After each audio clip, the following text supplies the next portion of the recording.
Capítulo 19. No início da manhã seguinte, procurei David no teto do pequeno palácio, onde haviam começado a construir os seus pratos espelhados gigantes.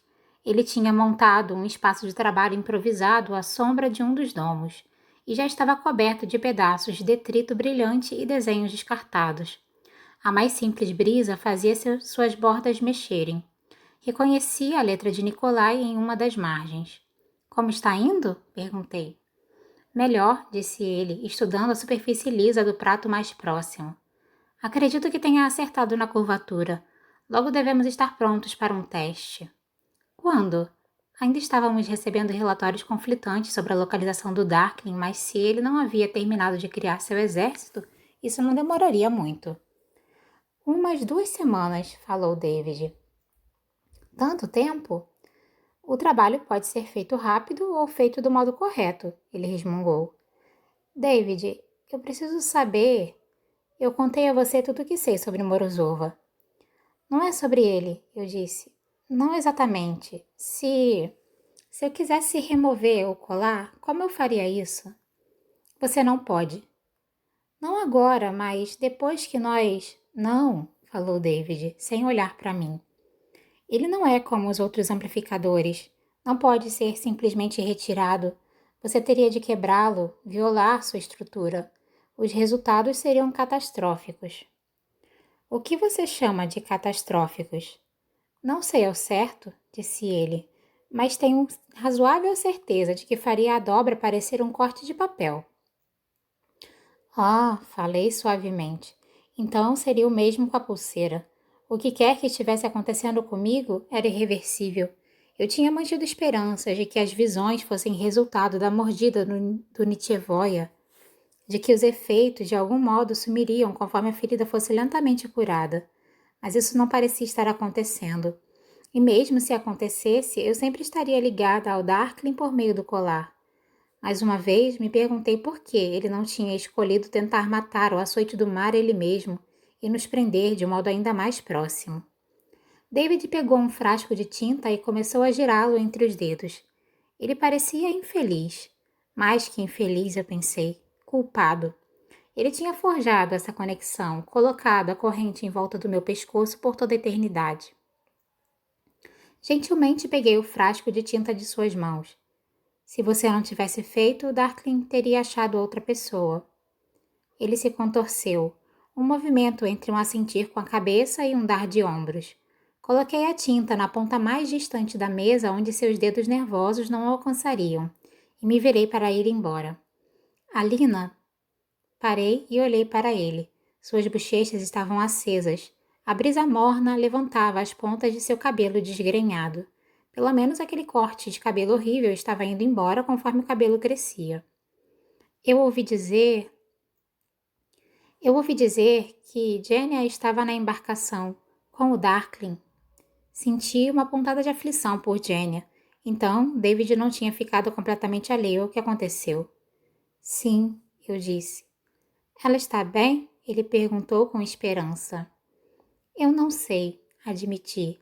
"Ela estava quando nós escapamos. Mas se o Darkling soubesse que ela praticamente tinha nos deixado ir, não sei o que ele poderia ter feito com ela." Eu hesitei. Eu implorei para que ela viesse conosco. Seu queixo caiu, mas ela ficou? "Acho que ela acreditava não ter uma escolha", falei. Eu não podia acreditar que estava inventando desculpas para Jenia, mas eu não gostava da ideia de David desapontado com ela. Ele não parecia saber como terminar a frase. Eu queria dizer algo reconfortante, algo que ajudasse, mas havia tantos erros no meu próprio passado que não consegui pensar em nada que não parecesse falso. "Fazemos o melhor que podemos", falei meio sem jeito. David olhou para mim, o arrependimento claro no seu rosto. Não importa o que eu dissesse, ambos sabíamos a dura verdade. Fazemos o nosso melhor, tentamos, e geralmente isso não faz a menor diferença. Levei meu humor sombrio comigo para a próxima reunião no grande palácio. O plano de Nikolai parecia estar funcionando, embora Vasily ainda se forçasse a ir para a Câmara do Conselho para participar de nossas reuniões com os ministros.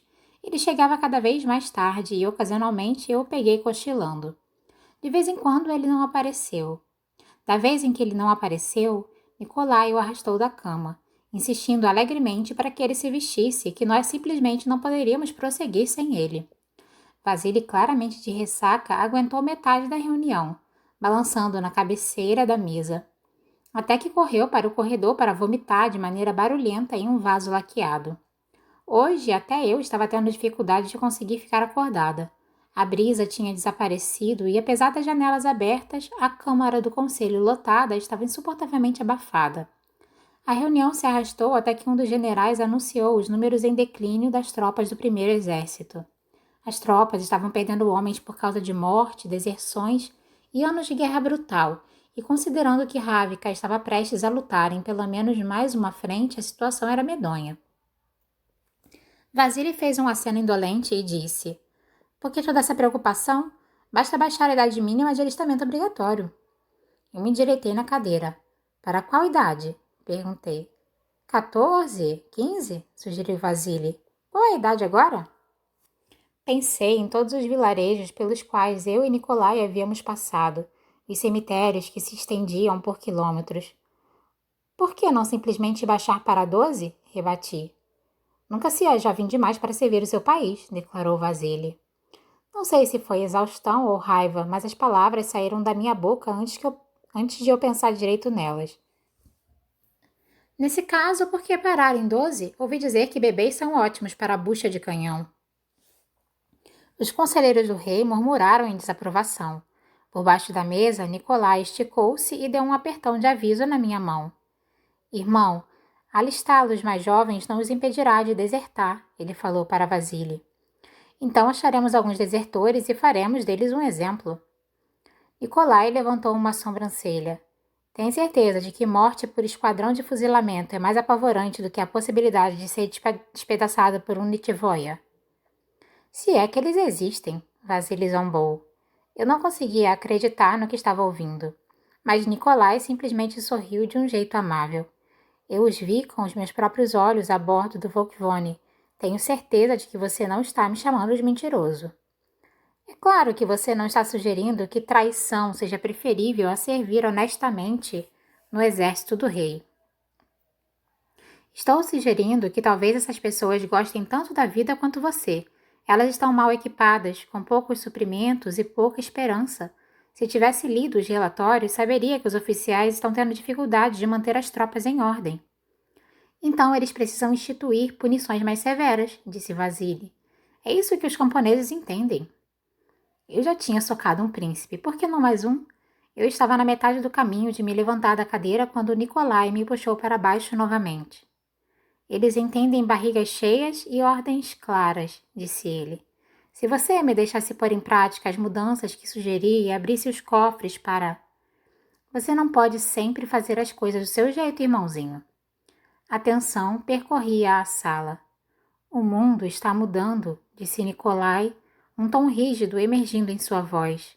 "Ou mudamos com ele, ou não haverá nada de nós para ser lembrado, exceto pó." Vasily riu. "Eu não consigo decidir se você é um covarde ou só está querendo espalhar o medo." "E eu não consigo decidir se você é um idiota ou um idiota." O rosto de Vasily ficou roxo. Ele se levantou subitamente e esmurrou as mãos na mesa. "O Darkling é apenas um homem. Se você está com medo de enfrentá-lo..." "Eu já o enfrentei. Se você não está com medo, se nenhum de vocês está com medo, é porque são incapazes de entender o que estamos enfrentando."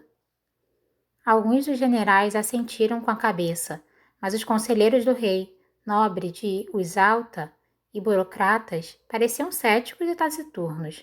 Para eles, guerras eram paradas militares, teoria, pequenos objetos se movendo em um mapa. Se chegasse a isso, esses seriam os homens que se aliariam a Vasily. Nicolai endireitou os ombros, a máscara de ator escondendo suas feições mais uma vez. "Paz, irmão", disse ele. "Ambos queremos o que é melhor para Ravka." Mas Vasily não estava interessado em ser apaziguado. O que é melhor para Ravka é um Lentsov no trono. Respirei fundo. Um silêncio mortal se espalhou pela sala. Vasily tinha praticamente chamado Nikolai de bastardo, mas Nikolai tinha reconquistado sua pose e agora nada poderia abalá-la. Então, vamos todos fazer uma prece pelo rei de Ravika por direito, disse ele. Agora, vamos concluir nossas atividades? A reunião se arrastou por mais alguns minutos e então terminou abruptamente. Em nossa caminhada de volta ao pequeno palácio, Nikolai estava estranhamente silencioso. Quando chegamos aos jardins perto da extravagante construção com pilastras, ele parou para arrancar uma folha de uma cerca viva e disse: Eu não deveria ter perdido o controle daquele jeito. Só irrita o orgulho dele e o faz ser ainda mais teimoso. Então, por que fez isso? Perguntei, genuinamente curiosa. Era raro que as emoções de Nikolai saíssem do controle. Eu não sei, disse ele, despedaçando a folha. Você ficou irritada, eu fiquei irritado, a sala estava quente demais. Não acho que tenha sido isso. Indigestão? Ele arriscou. Mas eu não seria distraída por uma piada.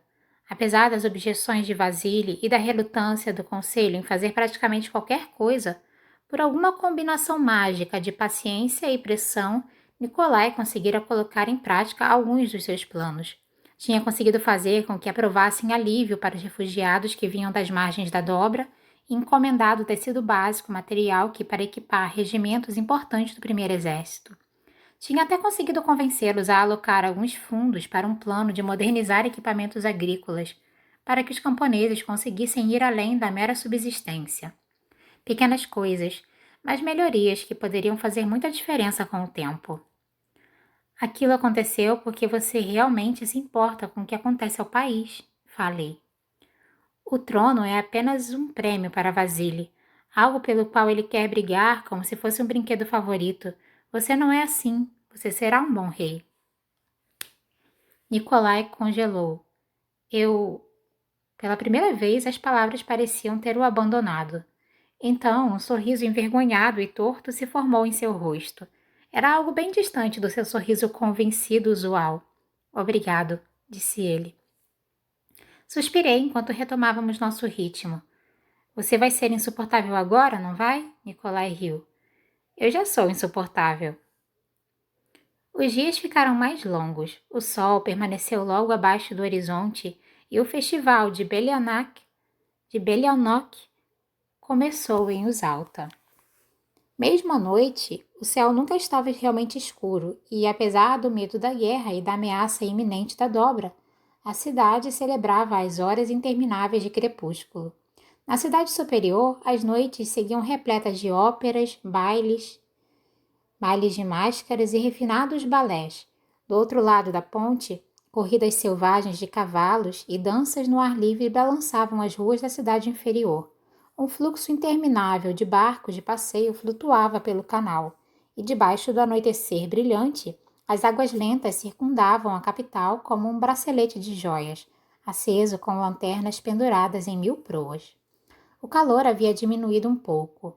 Atrás das muralhas do palácio, todos pareciam estar com o melhor humor. Eu continuei a insistir para que os grixas misturassem as ordens, e em algum ponto, não sei exatamente como, o silêncio desconfortável deu lugar a risadas e conversas barulhentas. Ainda havia grupos e conflitos, mas também havia uma sensação de conforto e exultação no salão que não existia antes. Eu estava contente, e talvez até um pouco orgulhosa, de ver fabricadores e Ethereal que bebendo chá perto de um dos samovares. Ou Fedor discutindo algo com Pavel no café da manhã, ou o irmãozinho de Nádia tentando conversar com um Padja mais velho e certamente pouco interessado. Mas eu sentia como se estivesse observando-os de uma grande distância. Eu havia tentado falar com Mali diversas vezes desde a noite da nossa discussão. Ele sempre encontrava uma desculpa para se afastar de mim. Se não estava caçando, estava jogando cartas no grande palácio ou frequentando alguma taverna na cidade inferior com seus novos amigos. Eu podia perceber que ele estava bebendo mais. Em algumas manhãs, seus olhos pareciam cansados e ele tinha machucados e cortes como se tivesse estado em uma briga, mas ele era sempre pontual, incansavelmente educado. Ele cumpria seus deveres de guarda, permanecendo silenciosamente perto de portas e mantinha uma distância respeitável ao me acompanhar pelas redondezas. pequeno palácio havia se tornado um lugar muito solitário. Eu estava cercada de pessoas, mas sentia quase como se não pudessem me ver, enxergando só o que precisavam de mim. Estava com medo de mostrar dúvida ou indecisão, e havia dias em que me sentia completamente drenada pelo peso constante de responsabilidades e expectativas. Participei das minhas reuniões, treinei com Botkin, passei longas horas no lago tentando aperfeiçoar o meu uso do corte. Até engoli meu orgulho e tentei mais uma vez visitar Bagra, torcendo para que ela pelo menos pudesse me ajudar a desenvolver melhor o meu poder, mas ela se recusou a me ver. Nada disso foi suficiente. A embarcação que Nicolai estava construindo no lago era um lembrete de que tudo o que estávamos fazendo muito provavelmente seria inútil. Em algum lugar lá fora, o Darkling estava reunindo suas tropas, construindo seu exército, e quando eles viessem, nenhuma arma, bomba, soldado ou Grisha seria capaz de detê-los. Nem mesmo eu. Se a batalha parecesse perdida, recuaríamos para o salão abobadado para esperar reforços de Polisnaya. As portas eram reforçadas com aço Grisha e os fabricadores já tinham começado a selar rachaduras e buracos para impedir a entrada dos Nitevoia. Não pensei que chegaria a isso. Havia chegado a um beco sem saída, nas tentativas de localizar o pássaro de fogo. Se David não conseguisse fazer aqueles pratos funcionar, quando o Darkling finalmente marchasse sobre Ravnica, não teríamos escolha a não ser partir, correr e continuar correndo. Usar meu poder não me trazia nada do conforto anterior. Certa vez que conjurava luz nas oficinas material que, ou na margem do lago, sentia a nudez do meu pulso direito como uma marca. Mesmo com tudo que sabia sobre os amplificadores, a destruição que eles poderiam trazer, o fato de me transformarem de modo permanente, eu não conseguia escapar da minha sede pelo pássaro de fogo. Mal estava certo. Aquilo havia se tornado uma obsessão. À noite, eu ficava deitada na cama, imaginando que o Darkling já teria encontrado a peça final do quebra-cabeça de Morozova. Talvez ele mantivesse o pássaro de fogo preso em uma gaiola de ouro. Será que ele cantaria para ele? Eu nem sabia se o pássaro de fogo podia cantar. Algumas das histórias diziam que sim. Uma delas dizia que a canção do pássaro de fogo podia colocar exércitos inteiros para dormir. Quando o ouviam cantando, os soldados paravam de lutar, largavam suas armas e cochilavam em paz nos braços de seus inimigos. Agora eu conhecia todas as histórias. O pássaro de fogo chorava lágrimas de diamante, suas penas podiam curar feridas mortais, o futuro podia ser visto no bater de suas asas. Tinha vasculhado livros após livros de folclore, poesia épica e coleções de histórias de camponeses, procurando por algum padrão ou pista. As lendas do açoite do mar concentravam-se nas águas geladas da Rota dos Ossos, mas as histórias do pássaro de fogo vinham de toda a parte de Ravnica e além, e nenhuma delas ligava a criatura a um santo. Pior ainda, as visões estavam ficando mais nítidas e mais frequentes. O Darkling aparecia para mim quase todo dia, geralmente em seu quarto ou nos corredores da biblioteca, algumas vezes no salão de guerra durante reuniões do conselho ou enquanto eu voltava do grande palácio no crepúsculo. "Por que você não me deixa em paz?" sussurrei numa noite, com ele flutuando atrás de mim enquanto eu tentava trabalhar à minha mesa. Longos minutos se passaram. Não achei que ele fosse responder. Até tive tempo de torcer que ele tivesse sumido quando senti sua mão no meu ombro. "Porque então eu estaria sozinho também", disse ele, e ficou durante a noite toda, até que as lâmpadas tivessem se apagado. Eu me acostumei a vê-lo esperando por mim no final de corredores ou sentado na beira da minha cama quando ia dormir à noite. Quando ele não aparecia, às vezes eu me pegava procurando por ele ou me perguntando por que não tinha vindo, e isso me assustava mais que qualquer outra coisa. A única novidade boa foi a decisão de Vasily de abandonar os Alta e partir para os leilões de novilhos em Karieva. Quase pulei de alegria quando Nikolai me deu a notícia em uma das nossas caminhadas. "Fez as malas no meio da noite", disse Nikolai. "Disse que voltará em tempo para meu aniversário, mas eu não me surpreenderia se ele encontrasse alguma desculpa para permanecer longe." Você devia tentar não parecer tão convencido, eu disse. Não é muito régio. Certamente tenho algum direito de comemorar, disse ele rindo. Ele assoviou aquela mesma música fora de tom que eu me lembrava do Volkswagen enquanto caminhávamos. Então pigarreou. Alina, não que você não seja sempre a imagem da perfeição, mas... Você está conseguindo dormir? Não muito, admiti. Pesadelos? Eu ainda sonhava com o esquife partido, com as pessoas correndo da escuridão da dobra, mas não era isso que me mantinha acordada à noite. Não exatamente. Ah, disse Nikolai. Ele prendeu as mãos atrás das costas. Notei que seu amigo tem se dedicado, se jogado de cabeça no trabalho de uns tempos para cá. Ele está sendo muito solicitado. Bem, eu disse mantendo minha voz leve. Mali é assim. Onde ele aprendeu a rastrear? Ninguém parece saber dizer se é sorte ou habilidade. Ele não aprendeu, simplesmente sempre foi capaz de fazê-lo. Sorte dele, disse Nikolai. Nunca tive talento natural para nada. Você é um ator espetacular, falei secamente. Você acha? Ele perguntou. Então se inclinou e sussurrou. Eu estou fazendo cara de humilde agora?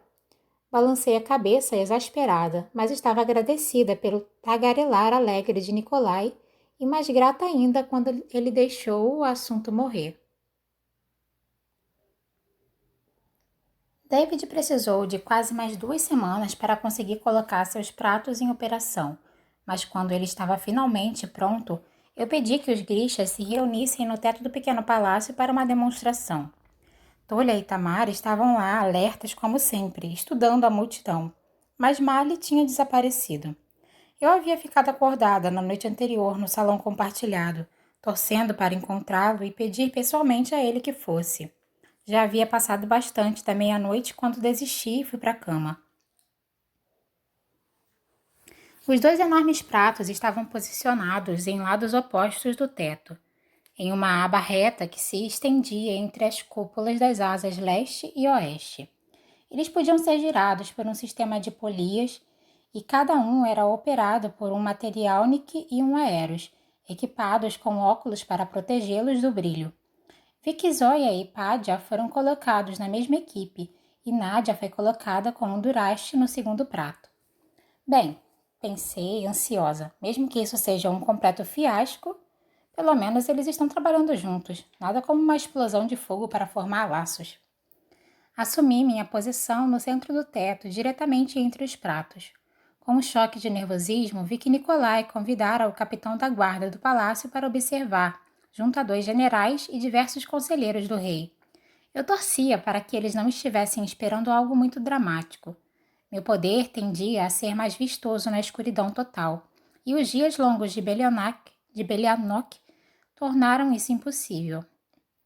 Havia perguntado a David se poderíamos agendar a demonstração para mais tarde na noite, mas ele simplesmente balançara a cabeça.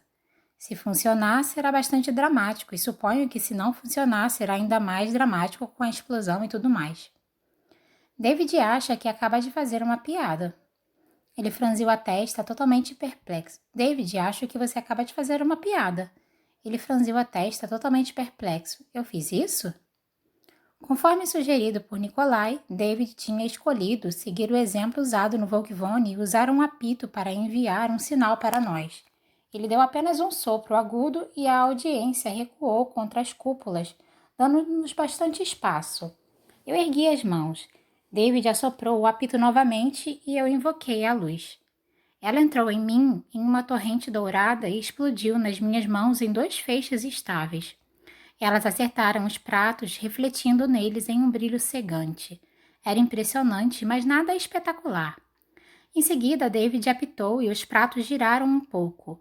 A luz refletiu em suas superfícies espelhadas, multiplicando-se e se concentrando em 2 colunas brancas ardentes que rasgaram o início do crepúsculo. E um "ah" veio da multidão, enquanto todos cobriam os olhos. Acho que não precisava me preocupar com a questão do drama. Os feixes cortaram o ar, emitindo ondas de brilho em cascata e calor irradiante, como se estivessem queimando pelo próprio céu. David deu uma segunda soprada curta no apito e os feixes se fundiram em uma única lâmina vulcânica de luz. Era impossível olhar diretamente para ela. Se o corte era uma faca na minha mão, então isso era um sabre. Os pratos se inclinaram e o feixe desceu.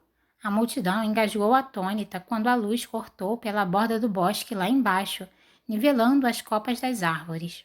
Os pratos se inclinaram ainda mais. O feixe cortou pela margem do lago e então pelo próprio lago.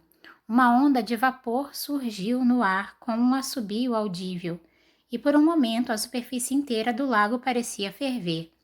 David apitou em pânico. Apressadamente deixei minhas mãos caírem e a luz sumiu. Corremos para a borda do teto para fitar boquiabertos a destruição diante de nós. Era como se alguém tivesse pegado uma navalha e cortado o topo da floresta em um corte limpo diagonal, da ponta da coluna de árvores até a margem. Onde o feixe tocara o chão, a terra estava marcada por uma trincheira pulsante que corria até a linha d'água. Funcionou, disse David atordoado. Realmente funcionou. Houve uma pausa, então Zoya explodiu em riso. Serguei se juntou a ela, então Marie e Nádia. De repente, estávamos todos rindo e comemorando, até o taciturno Tolha, que levantou um David confuso em seus ombros enormes. Os soldados abraçaram os grixas, os conselheiros do rei abraçaram os generais. Nikolai dançou com um pádia de óculos pelo teto, e o capitão da guarda me levantou em um abraço feliz. Demos vivas, celebramos e pulamos de modo que o palácio inteiro parecia tremer. Quando Darklin decidisse marchar, os Nitivoia teriam uma surpresa e tanto esperando por eles. Vamos lá ver, alguém gritou. E corremos escada abaixo como crianças ao som dos sinos da escola, rindo e quicando pelas paredes. Corremos pelo salão da cúpula dourada e abrimos as portas com força, tropeçando escada fora.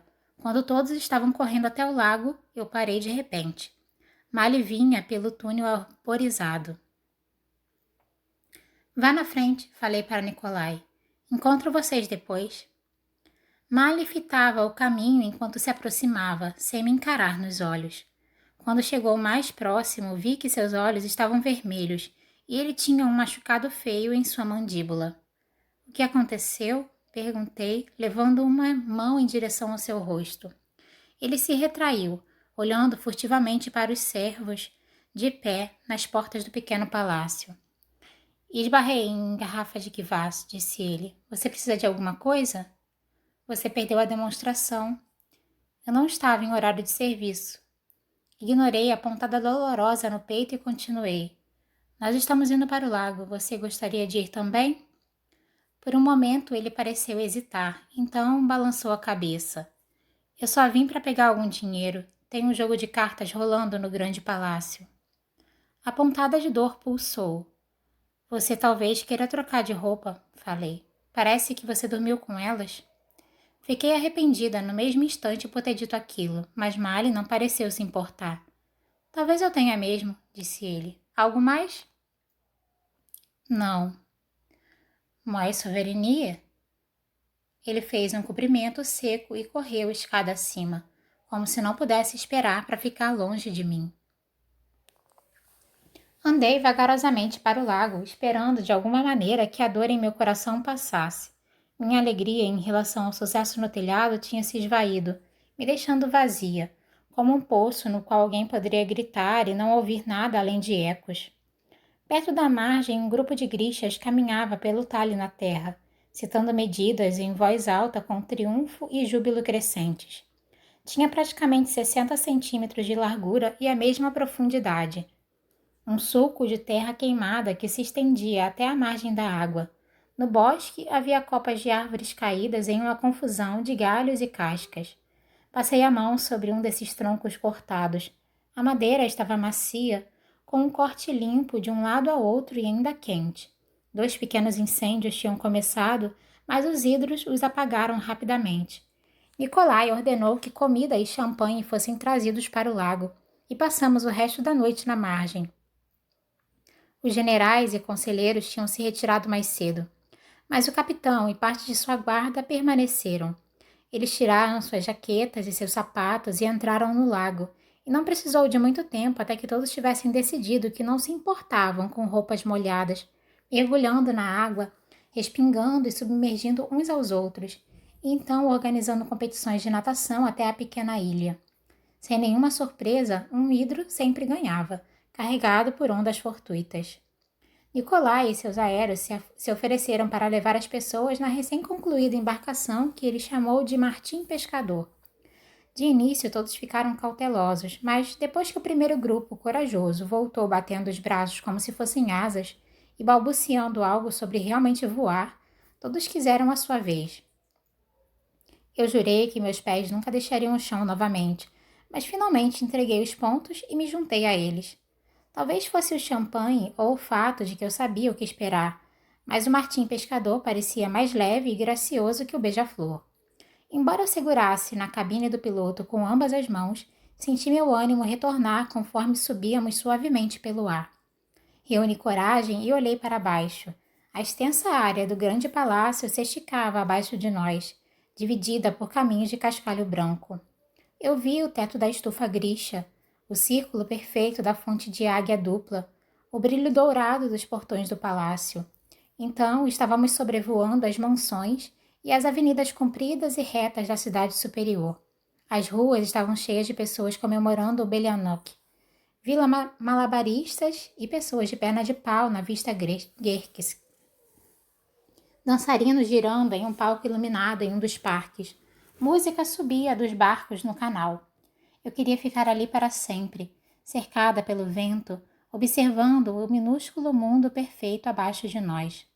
Mas por fim Nicolai girou a roda do leme e nos levou de volta ao lago, em um arco lento e descendente.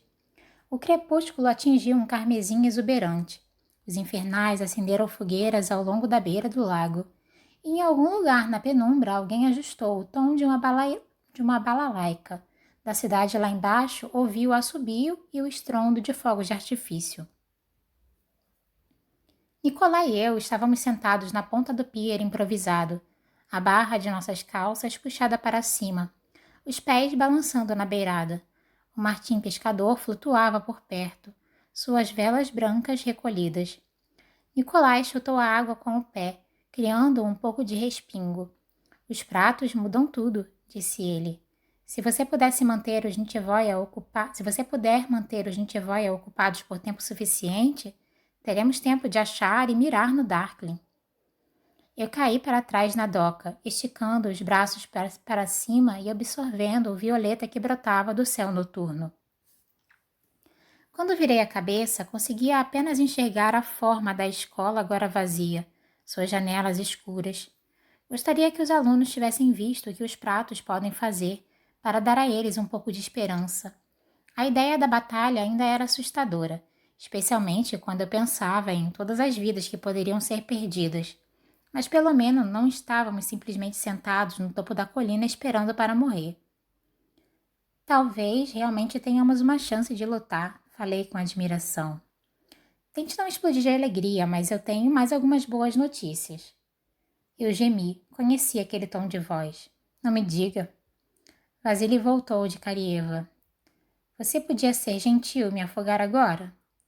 E sofrer sozinho? Nem pensar. Talvez você possa pedir que uma focinheira real seja colocada nele de aniversário, sugeri. Mas então perderíamos todas as suas histórias interessantes sobre os leilões de verão. Você é fascinada pela superioridade de cruzamento do cavalo de corrida de Ravka, não é? Deixei escapar uma lamúria. Mali supostamente estaria de plantão no jantar de aniversário de Nicolai na noite seguinte. Talvez eu pudesse pedir a Tolya ou Tamar que o substituíssem. Naquele momento eu não achava que poderia aguentar vê-lo de cara amarrada e séria a noite inteira, especialmente com Vasily tagarelando. Anime-se, disse Nicolai. Talvez ele te peça em casamento novamente. Eu endireitei. Como você sabe disso? Se você não se lembra, fiz mais ou menos a mesma coisa. Eu só estou surpreso dele não ter insistido. Pelo visto, não é fácil ficar a sós comigo. Eu sei, disse Nicolai. Por que acha que volto caminhando com você do grande palácio depois de cada reunião? Pela minha companhia cintilante? Falei amargamente, chateada pelo tom de decepção que sentia em suas palavras. Nikolai era muito bom em me fazer esquecer que tudo o que ele fazia era calculado. Isso também, disse ele. Ele levantou o pé para fora da água e examinou os dedos balançantes. Ele vai acabar se acostumando com a ideia um dia. Suspirei com pesar exagerado. Como alguém diz não para um príncipe? Você já conseguiu isso antes? Disse Nikolai, ainda estudando seu pé. E você tem tanta certeza de que quer dizer não? Você não pode estar falando sério. Nikolai mudou de posição, desconfortável. Bem, ele é o primeiro na sucessão para o trono, de sangue real puro e todo o resto. Eu não me casaria com Vasily nem se ele tivesse um pássaro de fogo de estimação chamado Ludmila, e não me importo nem um pouco com seu sangue real. Espiei Nikolai. Você disse que a fofoca sobre suas origens familiares não te incomodam. Talvez eu não tenha sido completamente honesto sobre isso. Você? Menos que totalmente honesto? Estou chocada, Nikolai. Chocada e horrorizada. Ele riu. Acho que é mais fácil dizer que não me importo quando estou longe da corte. Mas ninguém aqui parece querer me deixar esquecer, especialmente meu irmão. Ele deu de ombros. Sempre foi assim. Havia rumores sobre mim antes mesmo de eu nascer. É por isso que minha mãe nunca me chama de Sobática. Ela diz que me faz parecer um mestiço. Isso me fez sentir uma pequena pontada no coração. Eu tinha sido chamada de muitos nomes quando era mais nova. Eu gosto de mestiços, falei. Eles têm aquelas orelhas fofas caídas. Minhas orelhas são muito majestosas. Passei o dedo por uma das tábuas lisas do pier.